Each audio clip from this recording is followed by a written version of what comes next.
මල්ලි වගේ නම කියන්නකෝ. මගේ නම මල්ක මදුෂාම. කවදද මල්ලි ආවේ මෙහෙට ඩුබයි වලට? ආවේ දෙවෙනිදා. එයා දෙවෙනිදාව මල්ලි අද 4 වෙනිදා ඔයා වැඩට යනවා. හරිද? අද තමයි ඔයාගේ ජොබ් එකට යන්නේ.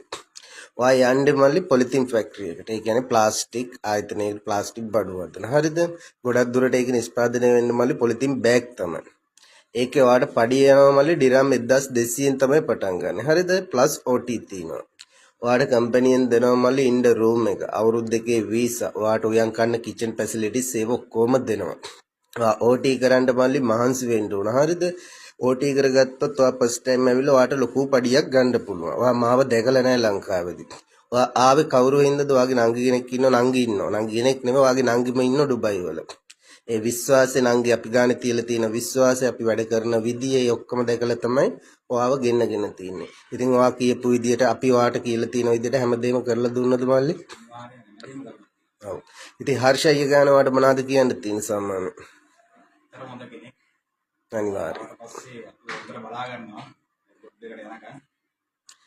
ඉන්දියන් කෙනෙක්ට කියන්නේ යාගේ මාර්ගෙන් ඉන්න කිසිම කරදරයක් නැහැ. උත්තර බලා ගන්න. අනිවාර්යයෙන් මල්ලි ඔයාටත් එහෙමයි.